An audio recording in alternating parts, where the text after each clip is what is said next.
é uma satisfação, né, voltar ao microfone da Rádio Tupã.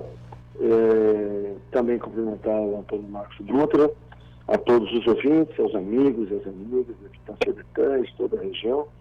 É uma honra aí para mim voltar a esse microfone. Por tantas e tantas vezes no passado a gente participou. Então, vamos falar aí do auxílio emergencial, de outras coisas ligadas ao governo do presidente Bolsonaro, e em nome do presidente Bolsonaro eu quero agradecer, porque eu tenho certeza que vai ser uma entrevista que vai permitir aí uma prestação de serviço às pessoas, uma série de esclarecimentos que são importantes, né, nesse momento difícil que o Brasil vive e o Rio Grande também.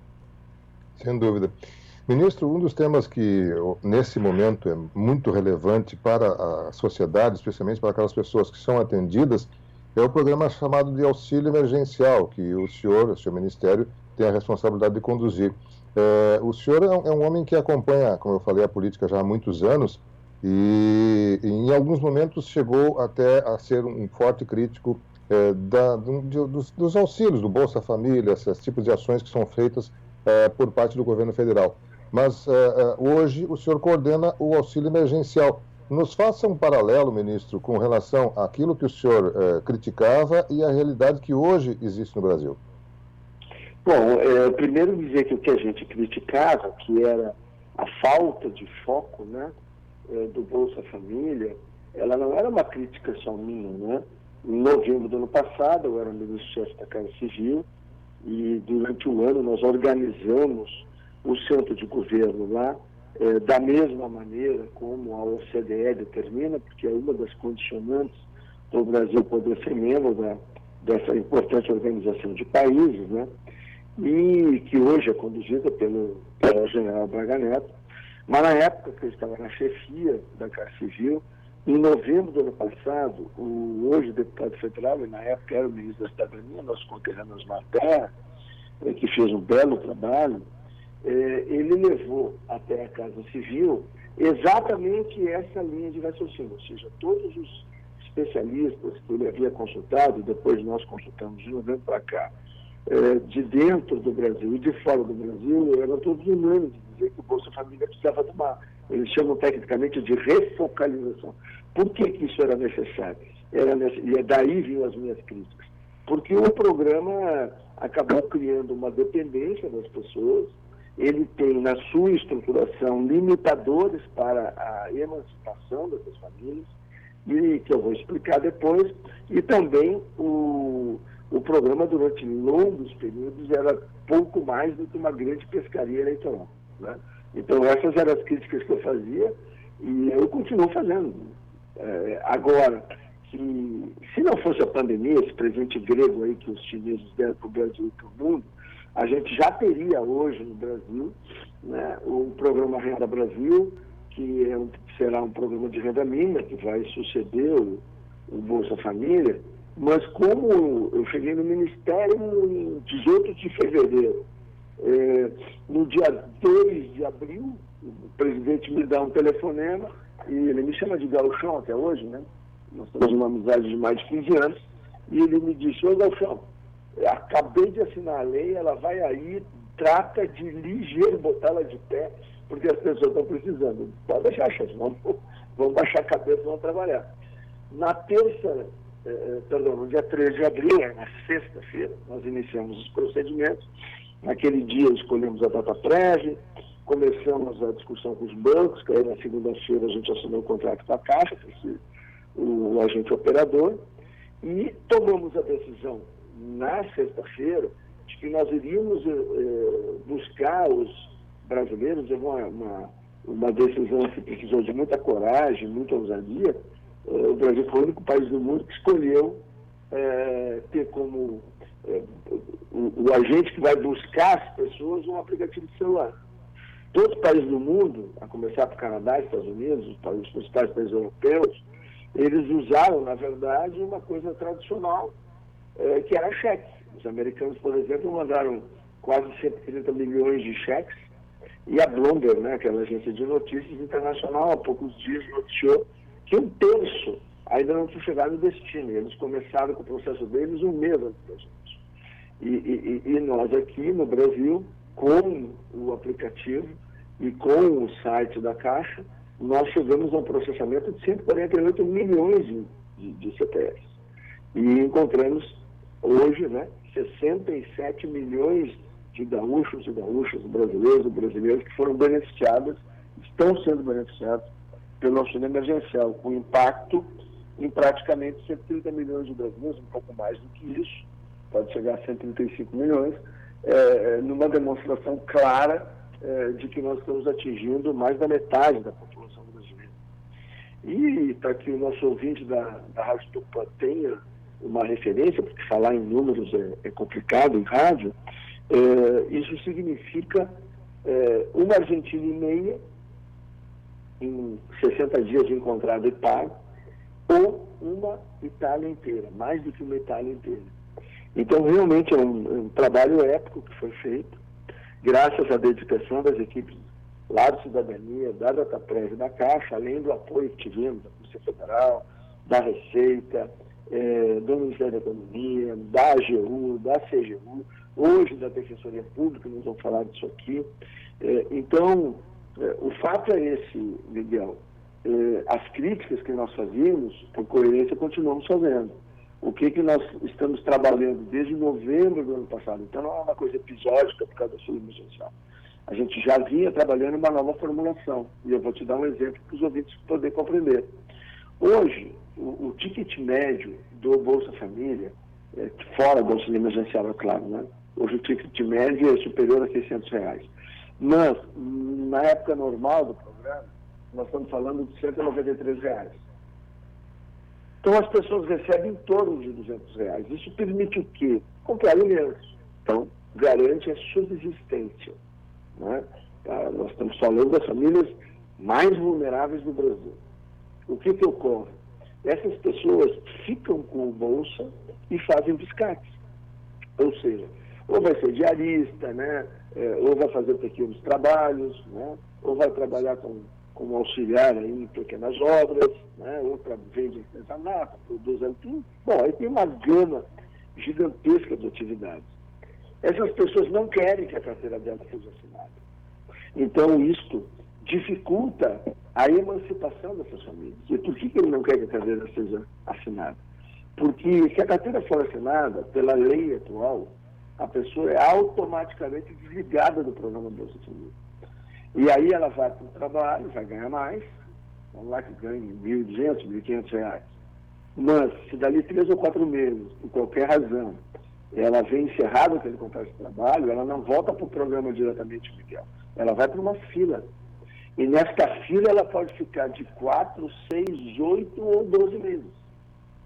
Então, esta é uma das principais razões pelas quais as pessoas não saem do programa. Elas não tentam caminhar para a emancipação. Então, por esta razão, no programa Renda Brasil, isso desde novembro a gente vem discutindo, qual é a ideia, uma das ideias centrais, né? Além de ser um programa de renda mínima muito mais amplo do que o Bolsa. Nós vamos atender, inclusive, mais pessoas do que atendemos hoje no Bolsa. A ideia é que a pessoa possa ter a sua carteira assinada, a gente vai usar no novo programa acoplar ele o carteira verde e amarela, que é aquela contratação que estava destinada principalmente a jovens, né? Mas na carteira verde e amarela o grau de custo da mão de obra é menor, há uma redução muito significativa de tributos, então nós vamos encaixar nesse programa as pessoas que estão no Bolsa Família, que vai se transformar na Renda Brasil, e aí o que vai acontecer? A pessoa vai receber R$1.500, R$2.000, ela vai ter a sua carteira assinada. E ela vai ter a segurança de que, se ela perder o seu emprego, tem um sistema que a protege e ela volta automaticamente para o programa. Ela não tem que entrar em fila.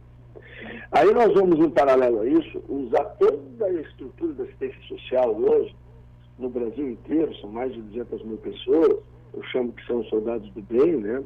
Pelo trabalho extraordinário que estão fazendo na pandemia, em parceria com as equipes do SUS, eles vão, claro, ter treinamento, vão ser preparados, mas eles vão ajudar essas famílias a prosperarem, ajudar essas famílias a se emanciparem. Porque é muito melhor uma família ter uma renda de R$1.500, R$2.000, R$3.000, é óbvio, né? Do que uma renda de 200, 300, 500, 600. E é nessa linha que nós estamos trabalhando. Sem dúvida, uma linha bem muito interessante. Ministro, mas fala-se muito que o Brasil, o país, é deficitário, não tem recursos para investimentos, para melhorias, enfim, para o país avançar, né? E pelo que o senhor está nos passando, o Renda Brasil vai utilizar um volume de recursos muito maior que o Bolsa Família. Como é que vocês conseguirão esses recursos num orçamento que, teoricamente, não teria essa flexibilidade? Bom, primeiro dizer, né, que a nossa herança foi terrível. Né? Nós recebemos o Brasil, e eu estou dizendo que nós, né, porque quando terminou a eleição, eu ainda hoje de manhã falava com o presidente sobre isso, eu achei, está comigo aqui, o papel, né, que orientou ele naquele discurso que ele fez logo depois da vitória na casa dele.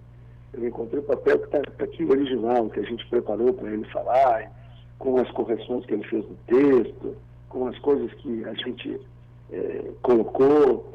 Foi construída a muitas mãos, né, aquela fala. E aquela é uma fala que, ao ler no dia de ontem, né, eu até me emocionei, porque tudo que está colocado ali, do ponto de vista das transformações que o Brasil ia sofrer positivamente a partir do governo dele, né, elas vêm se realizando. Então é uma coisa muito bonita que eu encontrei ontem, né, com aquilo que era, naquele dia de vitória, de esperança, uma declaração, né, de amor ao Brasil e do esforço que nós vamos fazer para mudar o Brasil.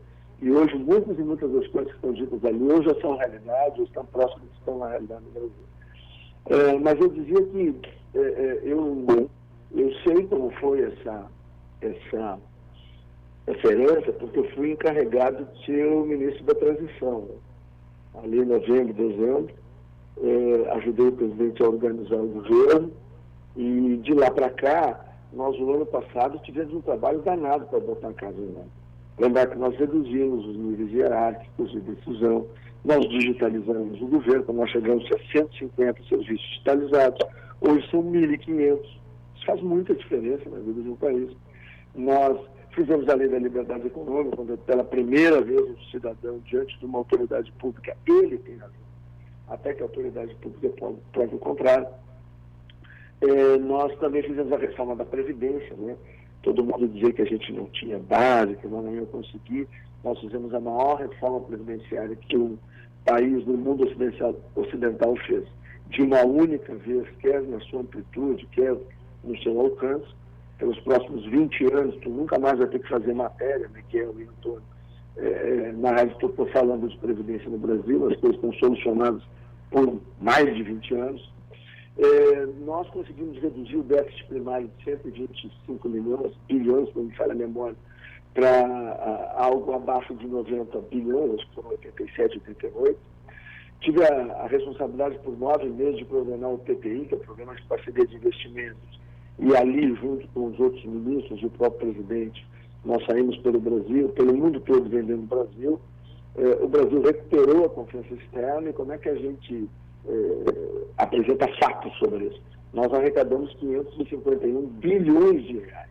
Vou repetir, 551 bilhões de reais em investimentos do setor privado na área pública para diversos setores de infraestrutura no Brasil, da geração de energia, transmissão, distribuição, portos, aeroportos, né, ferrovias, rodovias, ou seja, um volume fantástico de investimentos, e que esse R$500 bilhão é sem impostos de royalties, foi só o dinheiro pago efetivamente, ou pela concessão, né, ou pela autorização. E são recursos que estão, nesse momento, ativando várias áreas da economia brasileira. Então, são recursos que vão nos ajudar a superar esse episódio aí do coronavírus. Então, nós, no ano passado, colocamos a casa em ordem, recuperamos a confiança externa, a confiança interna, e é isso que está nos dando a condição do governo do presidente Bolsonaro ter investido esses 700, quase 800 bilhões de reais aí no atendimento à saúde de estados e municípios. Transferimos tantos recursos para estados e municípios que já tem 3 operações da Polícia Federal e do Ministério Público Federal chamada Covidão, por conta de superfaturamento, né, no Norte e no Nordeste, brasileiro, né, na compra de equipamentos, né, para o tratamento do Covid. Da mesma maneira, né, nós também precisamos de recursos vultuosíssimos, né, assim como foi feito na saúde, agora também na assistência social.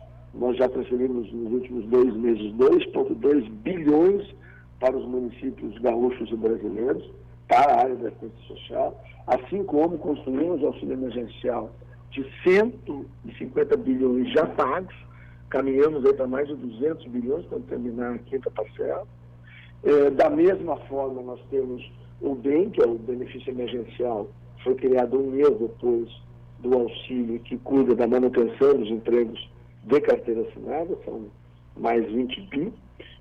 Nós temos mais os 60 bilhões, né, antecipados do Fundo de Garantia por Tempo de Serviço. Então, nós temos aí volumes de recursos extraordinários, né, que foram aplicados no Brasil, primeiro, para o enfrentamento da pandemia, para o enfrentamento do coronavírus, e, por outro lado, também uma gigantesca rede de proteção social que foi estabelecida no Brasil para dar condição para que a gente pudesse vencer a pandemia, né? E tudo isso num cenário onde faltou equilíbrio. A maioria dos gestores municipais, na medida em que nós tivemos aí municípios que ficaram 40, 50 dias completamente parados, e o caso de Covid mais perto estava a 600, 700 ou 1.000 quilômetros de distância. Então, isso realmente dificultou muito, mas o Brasil tem uma estrutura econômica grande e vai sair desse episódio ainda mais forte, e eu não tenho nenhuma dúvida que já para o Natal nós vamos ter um bom Natal para o varejo, um bom Natal para os serviços, recuperando a empregabilidade, e vamos entrar no ano que vem com condições de, no ano que vem, voltar a crescer 2,5%, que era o que estava previsto para esse ano. Sem dúvida. Essa é a minha próxima questão, mas antes disso, ministro, nós tivemos a grande maioria das pessoas atendidas pelo auxílio emergencial, pessoas que realmente precisavam disso e necessitavam desse suporte por parte do governo. Mas, infelizmente, nós tivemos alguns problemas, algumas pessoas que usaram ou de má fé ou de ingenuidade, enfim, e receberam indevidamente o auxílio emergencial. Inclusive, houve várias informações aqui do próprio Rio Grande do Sul que aconteceu isso também. Os senhores previam que poderia acontecer isso e desse volume, e as pessoas que porventura estejam recebendo erroneamente, elas têm como, por iniciativa própria, devolver isso ao governo? Bom, primeiro, sim e sim. Sim, a gente previa, tanto é que nós anunciamos na sexta-feira que nós íamos usar o aplicativo de celular. No sábado, 4 de abril e domingo, 5 de abril, 1.000 sites, vou repetir o número, 1.000 sites fakes, né, falsos, se apresentaram na internet para que as pessoas se cadastrassem para receber o auxílio. Apesar de todos os alertas que a gente fez, mais de 180 mil brasileiros entregaram seus dados familiares e pessoais para esses sites fakes, né? Então, nós logo no início já montamos uma rede com a ABIN, com a CGU, com o BI da CGU, com a Polícia Federal, né, para tentar evitar os ataques, né, que sofremos o tempo todo, à estrutura da Dataprev e à estrutura da própria Caixa, né, na efetivação dos pagamentos. E aí é importante dizer o seguinte, o sistema de pensões americano, ele há 20 anos não recebe nenhum apontamento dos órgãos de controle. Eles pagam mais ou menos lá nos Estados Unidos 80 milhões de benefícios mês. Eles são considerados o melhor sistema, o mais seguro do mundo, e eles têm uma taxa de desconformidade de 0,82%.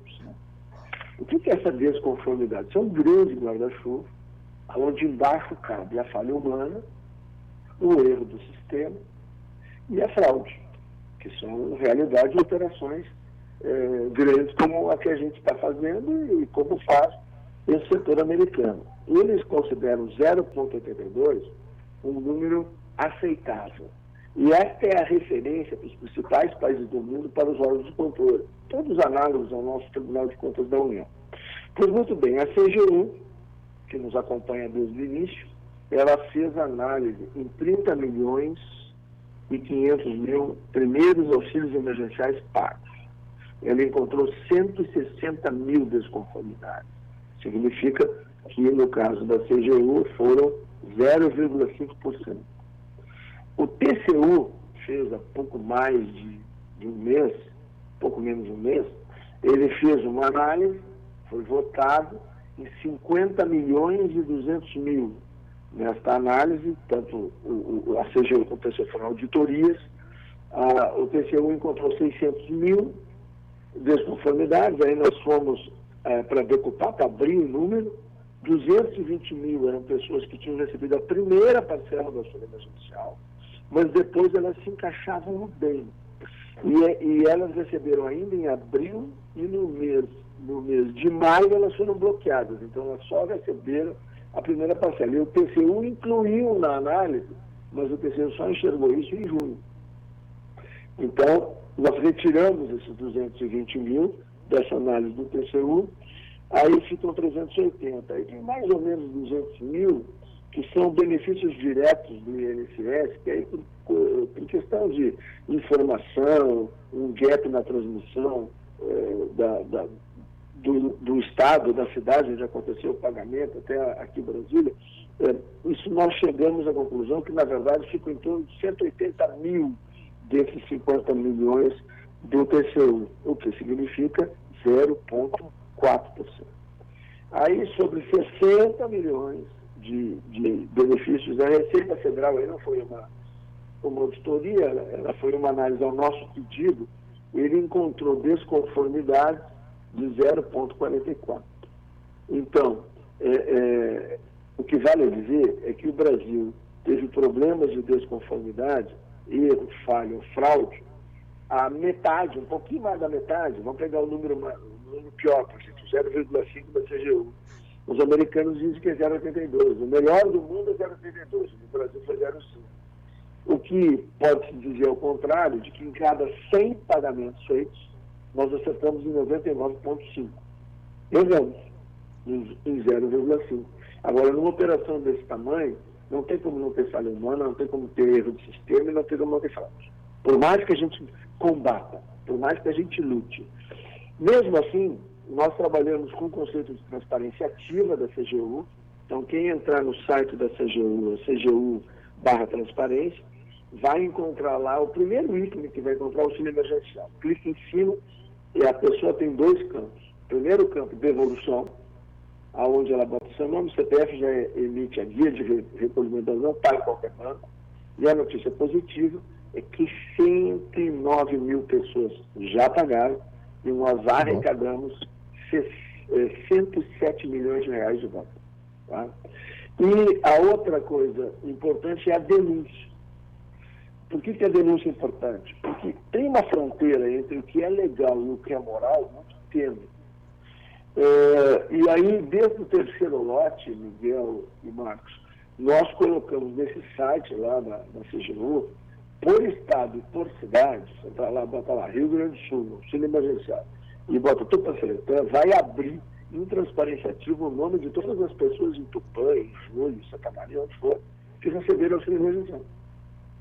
E isso permitiu as matérias que saíram na imprensa, isso permitiu a denúncia das pessoas, que nos ajudou a fazer com que a gente recuperasse 107 milhões, e olha que esse número é da sexta-feira passada, vou ter uma nova atualização à sexta, e 109 mil pessoas devolvendo. Então, diante do cenário da magnitude do que foi feito, a gente, graças a Deus, conseguiu eficácia conjugado com uma segurança bastante razoável.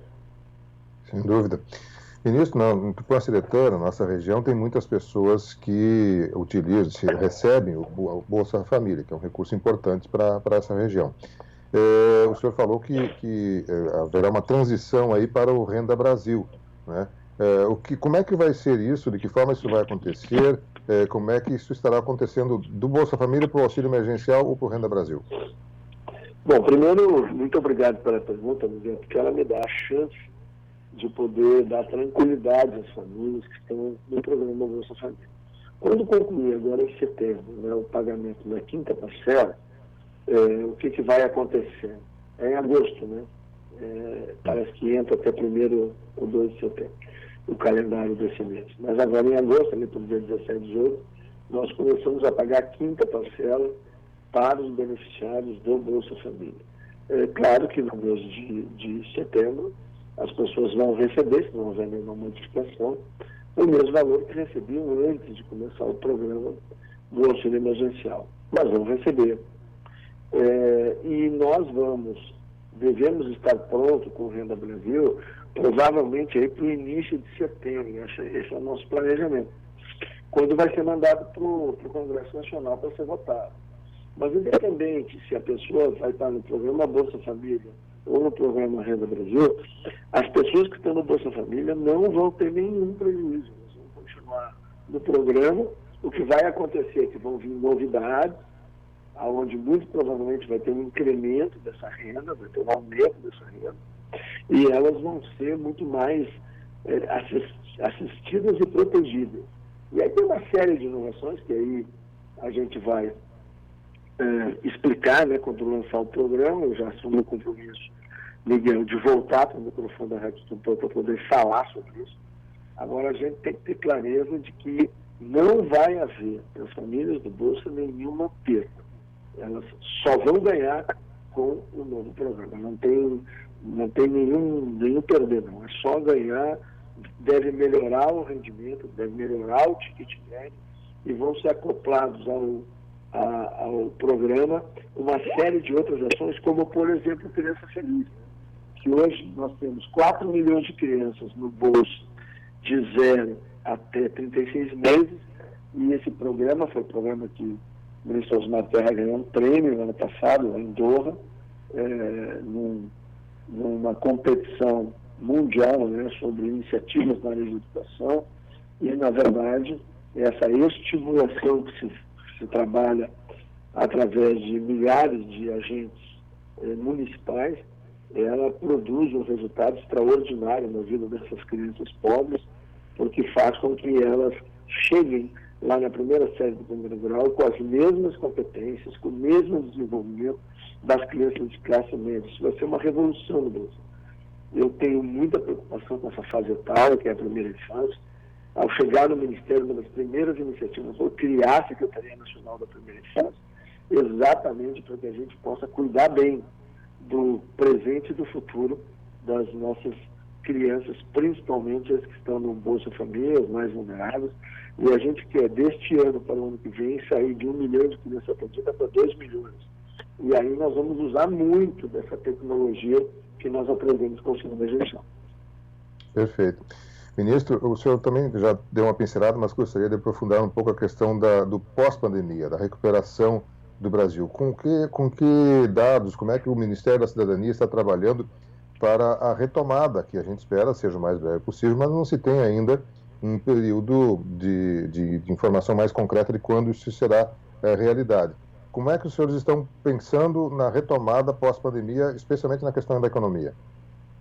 Bom, no caso das famílias do Bolsa, nós estamos falando de 15 milhões de famílias em número redondo, 19 milhões e meio de beneficiários. Nós temos um outro dado muito importante, que o sistema por aplicativo de celular ou por internet nos deu essa condição, que nós encontramos 26 milhões de invisíveis e informais. São aquelas pessoas que o presidente Bolsonaro sempre fala, né, que trabalham de dia para levar o alimento para a noite para sua casa, para os seus filhos.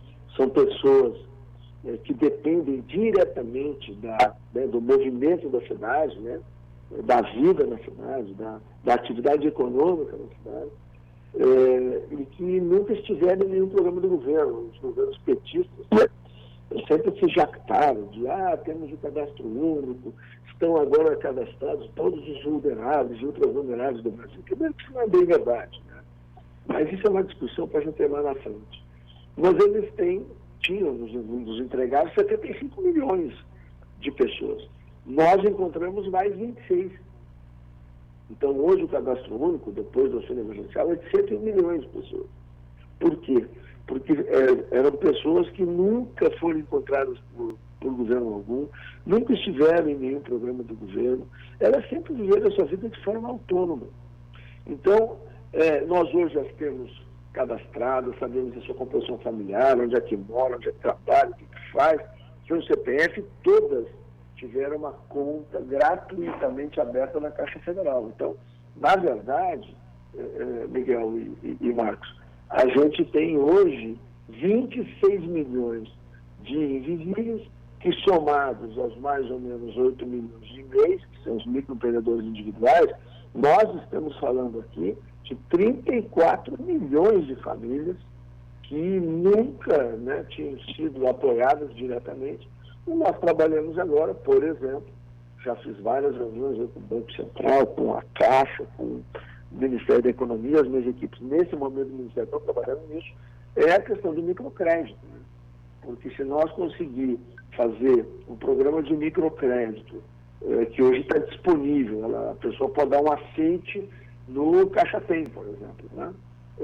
Ou no aplicativo do auxílio. A gente consegue, então, fazer com que esses valores do microcrédito possam ser seguros, possam dar condição a que essas famílias elas possam retomar sua atividade, comprar seu material, porque a grande maioria dessas pessoas, elas ou revendem alguma coisa, ou preparam algum tipo de produto, ou prestam algum tipo de serviço. Então, são funções que, com o microcrédito aí na faixa de R$1.000, por exemplo, as pessoas podem, né, comprar ou os mantimentos que vendem, ou os produtos para produzir alguma coisa, pão, doce, salgadinho, né, ou material de obra, ou material de jardinagem. Bom, aí a gente pode aqui ficar desfilando milhares de atividades, né? Então, nós trabalhamos com isso. Por um lado, a gente protege os mais vulneráveis no Renda Brasil, e por outro lado, com microcrédito, se tudo dá certo, nós vamos proteger aí em torno de 50 milhões de famílias, que são realmente as mais pobres do Brasil, que sempre foi a maior preocupação do presidente Bolsonaro. O nosso ouvinte Getúlio aqui tem uma pergunta, ele tem o BPC, né, aquele benefício, e ele quer saber se é possível o BPC ter também 13º salário. Não, isso é uma discussão, porque o BPC tem origem lei. Então tem realmente essa discussão no Congresso Nacional. Se isso for aprovado, o governo federal vai obrigatoriamente pagar, né? Mas ele tem razão. Tem essa discussão atualmente no Congresso, inclusive tem projetos de lei, mas isso ainda não está definido. Okay. Isso ainda está no processo de discussão. Mas eu queria aproveitar, Miguel, e falar sobre contestação. Tá? Por quê? Nós processamos 148 milhões de CPFs, aprovamos 67 milhões de elegíveis, então aí tu tem um universo gigantesco, né, de mais de 60 milhões de pessoas que em algum momento se habilitaram ou estão em famílias que foram avaliadas, né, e que, pela lei, porque a gente tinha que se balizar pelos limites da lei, e talvez um dos limites mais complexos foi aquele que estabeleceu que a pessoa não poderia ter declarado no ano de 2019 mais de R$28 mil, então isso acabou cortando muita gente, né? E bom, mas tem muitas pessoas que fizeram a sua contestação lá através do aplicativo e não tiveram a sua contestação aprovada, e muitos têm documentos e gostariam de receber, e se acham no direito de receber. Então, eu queria dar a indicação de que eles procurem a DPU, Defensoria Pública da União /Defesa, DPU/Defesa, o seu site. Lá ele vai encontrar um endereço, tem que ser a Defensoria da União, tá? A pessoa vai encontrar os endereços, dos escritórios estaduais, vai encontrar o telefone do escritório estadual, vai encontrar o e-mail e vai encontrar o WhatsApp. Aqui eu vou figurar um exemplo para as pessoas entenderem do que eu estou falando. Por exemplo, o senhor João Matos, tá? Ele tinha carteira assinada até fevereiro de 2020. Já tinha mais de 2 anos de trabalho, por alguma razão foi demitido. Ele tem, então, em março, em abril e maio, ele tem direito ao famoso segundo-desemprego, certo? O auxílio-desemprego. Ele fez o seu cadastramento em abril e foi reprovado. Ele estava recebendo o auxílio-desemprego. Ele refez o seu cadastramento em maio e foi reprovado de novo. Ele recebeu, vamos lá, hipoteticamente, 20 de maio. Tá? Ele recebeu a segunda parcela a terceira parcela do seu auxílio emergencial.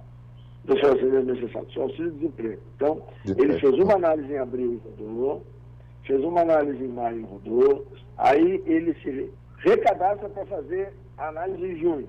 Ele pode ter rodado de novo. Por quê? Porque entre o dia 20 de maio e a chegada até a base de dados da DataPrev pode ter levado mais de um mês. E se isso aconteceu, e se ele entrou no lote que foi rodado no dia 15 de maio, 15 de junho, por exemplo, ele ainda estava, para efeitos da lei, recebendo o auxílio-desemprego, que só foi pego na planilha de julho. Né? E em julho ele não foi submetido porque ele foi reprovado em abril, foi reprovado em maio, foi reprovado em junho. E ele disse, bom, então aí não dá mesmo. Mas ele entrando em contato lá com a DPU, ele vai descobrir que em Porto Alegre, em Santa Maria, tem um escritório da Defensoria Pública da União, ele pega o WhatsApp, bota o seu nome, seu CPF, pega a foto, faz uma foto de zap mesmo, do último benefício que ele recebeu, manda para lá, o defensor público tem fé pública, o defensor tem um canal direto, nós montamos um sistema com a Defensoria, que aciona o Ministério da Cidadania, dizendo que o senhor João Matos tem direito ao auxílio emergencial. Em 4 dias o dinheiro está na conta do seu João. Então é um caminho rápido e seguro. Tem outro caminho agora que foi lançado ontem, que é a contestação através da DataPrev. Aí entra no site da DataPrev, ali tem um tutorial que mostra como é que a pessoa vai colocando as suas informações para que a DataPrev novamente rode no caso daquela pessoa, para ver se ela é elegível. Então, nós estamos fazendo todo o esforço possível, né, para que a gente consiga encontrar todos aqueles, que é a determinação do presidente Bolsonaro, que ninguém ficasse para trás e que nós pudéssemos atender a todos que têm direito na lei. Perfeito. O vereador Almir Ribeiro de Oliveira, vereador do PSD aqui do Panciretã, apoiador aí do governo Bolsonaro, está levantando uma questão relacionada ao STF, né? Ele declarou, abre aspas aqui, o STF está rasgando a Constituição Federal e dando um golpe branco no governo Bolsonaro que tem o apoio do povo. Existe algum tribunal internacional que o governo Bolsonaro possa recorrer para salvar a democracia brasileira? Fecha aspas. Foi o que textualmente o vereador Almir passou para a gente. Como é que está o relacionamento governo-STF e a sua avaliação sobre esses dois poderes, né, brasileiros? Bom, Miguel, o presidente Bolsonaro, né, ele foi eleito para que houvesse um processo disruptivo no Brasil, com tudo que nós conhecemos ao longo dos últimos 40 anos. Então, vamos lá, o presidencialismo de coalizão há 40 anos vigia no Brasil, né, em números redondos, né, um pouco menos. Quando terminava uma eleição do primeiro para o segundo turno, já se sabia com clareza quais partidos iam administrar que ministérios, né? Muito antes da votação definitiva da eleição do segundo turno. E os grandes exemplos negativos disso foi o mensalão e depois o petrolão. E a população brasileira não queria mais isso, ela queria realmente que houvesse uma ruptura com tudo isso. Tanto que houve uma das mais altas renovações, né, tanto na Câmara quanto no Senado. Números na ordem de 50% das duas casas. Então, quando nós chegamos ao governo, a gente tem que lembrar que a gente, primeiro, teve uma herança maldita que o PT nos deixou. Né? Trampa para todo lado, governo aparelhado, 16 anos do PT no governo, eles fizeram concursos e botaram os seus para dentro. Então, hoje, um dos grandes adversários das mudanças é a burocracia estatal. É muito complicado. Nós começamos desde o início, né, o novo Congresso. O novo Congresso com 50% de pessoas novas, mas tem a gente que era novo no mandato com ideias novas, e tem gente que era novo no mandato com as ideias antigas. Então precisou aí um tempo, a gente passou muito trabalho no ano passado, né, para começar a mostrar. E um dia o presidente me perguntou, escuta, Galchão, por que é tão difícil? Eu disse, presidente, dá um Google aí no seu celular e vê se aparece o que a gente bota no lugar de um presidencialismo de coalizão. Não tem. Nós fomos, ao longo do tempo, criando, inventando uma fórmula de se relacionar, quer com o Congresso Nacional, quer com os demais poderes. E eu olho hoje e eu vejo que há um amadurecimento. Olha o que eu estou dizendo. Talvez momentos de crise bem graves, mas há um amadurecimento, tanto de parte do Congresso Nacional, que entende que mudou e não vai voltar ao que era antes, vou tomar lá da cá, como da mesma forma os próprios tribunais superiores, né, o próprio poder judiciário, né, sabe que hoje é um momento diferente. Nós estamos entrando no 19º mês de governo, não tem um caso de corrupção, não vai ter. E isso era uma coisa que o brasileiro queria. O presidente Bolsonaro foi eleito porque ele era a antítese de tudo que estava aí. Então, esse é um conteúdo muito importante, tem que ser compreendido. A gente não muda 30 e poucos anos em 30 meses. Estou em processo. E a gente tem que vencer não apenas as resistências, mas tem que vencer a boca torta do cachimbo antigo. Tocou o cachimbo. Ou seja, agora é um novo fazer. Os ministérios foram escolhidos por total independência pelo presidente, nenhuma vinculação partidária, continua assim até hoje. O presidente Bolsonaro é o presidente que trocou o menor número de ministros, isso é importante para a gente lembrar, né? Enquanto Lula trocou 60 ou 70, Dilma trocou 80, só para a gente ter uma referência, né? Então o presidente Bolsonaro é o que trocou o menor número de ministros. As estruturas ministeriais, elas são de montagem exclusiva dos ministros. Então, hoje a gente tem, volto a dizer, um amadurecimento nas relações e uma nova compreensão de que realmente é um governo disruptivo com o parlamento, tem a mesma coisa acontecendo com o judiciário, vai ter um tempo de acomodação.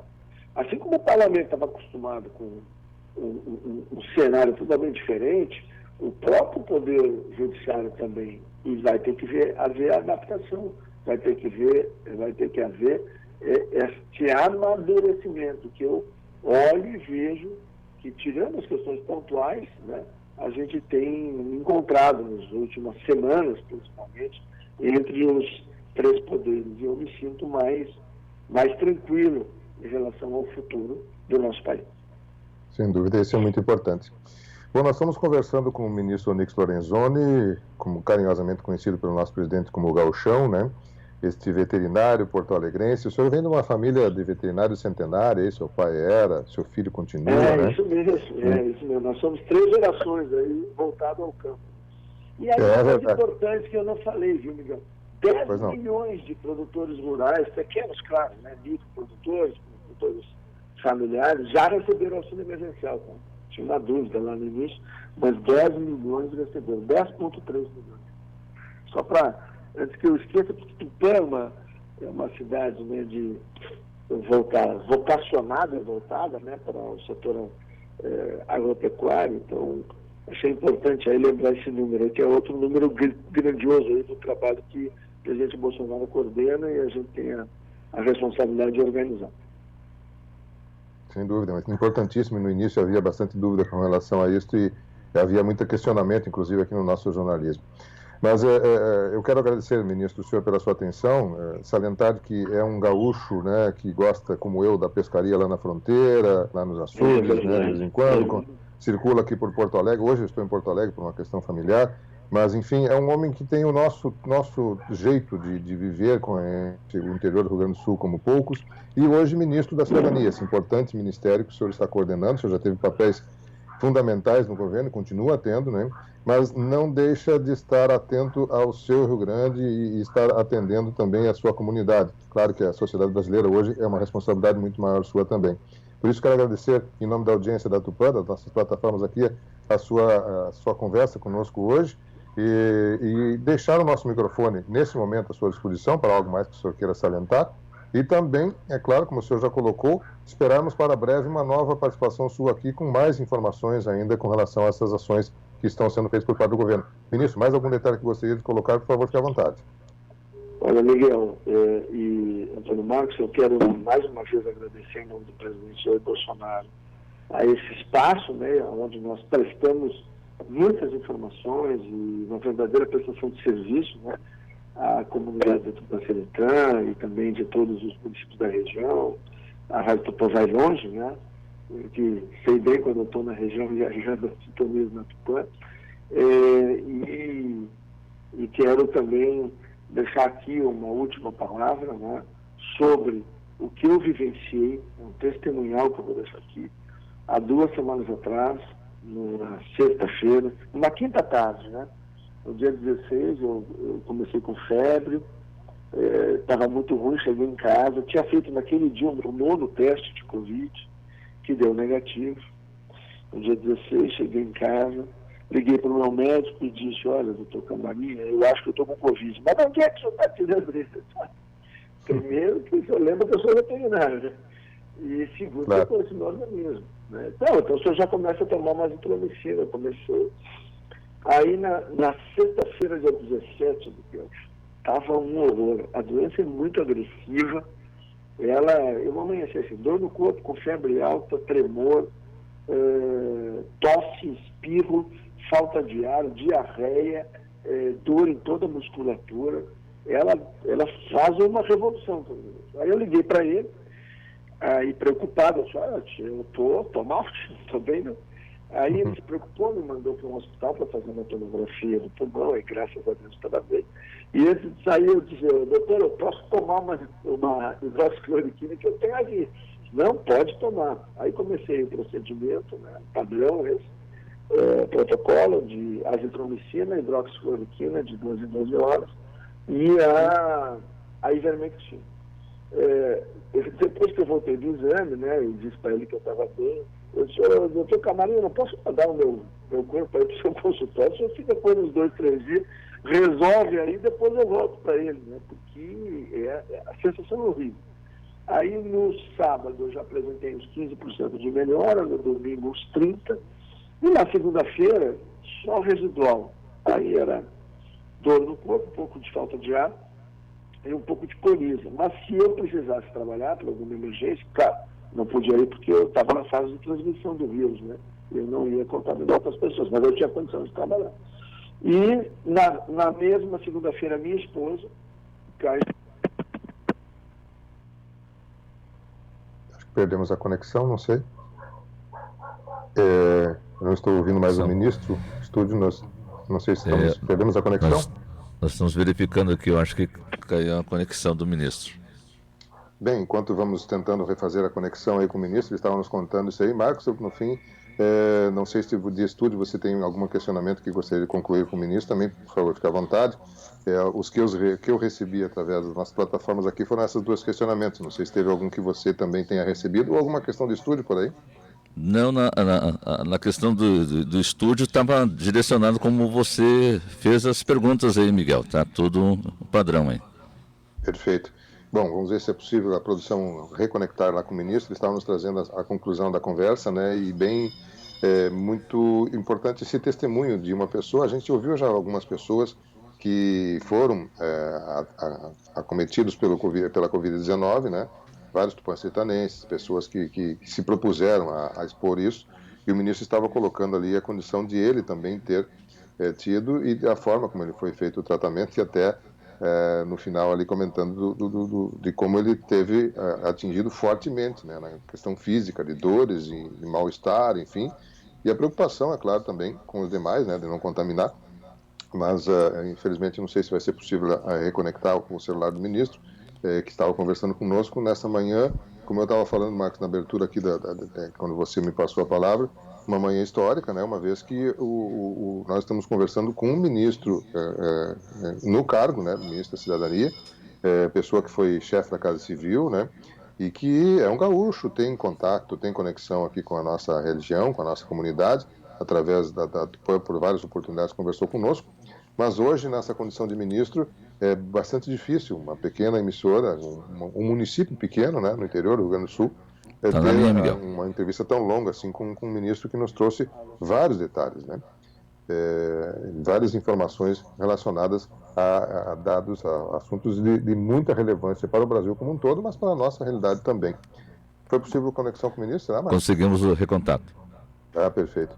Ministro, teve uma queda aí na conexão que estávamos com o senhor, com o telefone. O senhor estava concluindo a questão do seu testemunho, que eu estava relatando para os ouvintes aqui, muito importante, uma pessoa que viveu a Covid-19 e que sentiu na pele a dor dela, fisicamente, inclusive, né, ministro? Exatamente. Eu estava dizendo que o protocolo com azitromicina, hidroxicloroquina e ivermectina ajudou muito a minha esposa, minha filha mais velha, de 18 anos. Todos nós aqui pegamos, todos nós tomamos e nós nos incluímos. Eu li bastante sobre isso, eu concluo. Entre 75% e 80%, ou seja, em cada 75, 80 pessoas em cada 100, ela se beneficia muito na fase inicial. A doença não evolui, ela é liquidada a fatura nos primeiros 5, 6 dias. Mas tem sim os 20 a 25 em cada 100 que não reagem como as demais pessoas, e a doença evolui, ele vai precisar de hospitalização. Eu dou esse testemunho porque tem uma discussão terrível no Brasil sobre isso. Eu acho que essa decisão de como deve ser o tratamento é um ajuste entre o médico, né, da pessoa, e o paciente, que é o que defende a Associação Médica Brasileira, Conselho Federal de Medicina, e eu acho que era importante eu poder dar esse testemunhal, porque pode ajudar muitos médicos e pode ajudar muitas pessoas, né, a saírem dessa doença, né, a escaparem de uma internação e de um processo de complicação mais grave. Então, era esse o testemunho que eu queria deixar. Quero agradecer. A entrevista ficou longa, mas é porque eu estava aí com saudade de falar com o Secretary, né? Eu rememorei aqui durante a entrevista muitos e muitos momentos que pessoalmente eu tive no estúdio aí contigo, Miguel, né? Desde a época do senhor com o pai, né? Então, fica aqui o meu abraço, o meu agradecimento mais uma vez. Em breve a gente volta, tá bem? Um forte abraço. Sem dúvida. Obrigado, ministro. Um forte abraço também. Obrigado pela sua gentileza de nos trazer essas informações muito relevantes à nossa audiência. E como o ministro colocou, ele por várias vezes já falou por telefone, pessoalmente no estúdio, nos recebeu em seu gabinete aqui na Assembleia Legislativa, sempre mantendo esse mesmo perfil, essa mesma forma de agir. É um homem que tem contato com a nossa comunidade intensamente, através, inclusive, aqui da Rádio Tupã. Nós tivemos, assim, o privilégio de ouvirmos o ministro da Cidadania, que nos trouxe nesta manhã este testemunho, né, das atividades do Ministério que hoje ele tem a responsabilidade de conduzir, e nos trouxe, inclusive, agora no final, esse testemunho pessoal de uma pessoa que viveu a Covid-19. Marcos,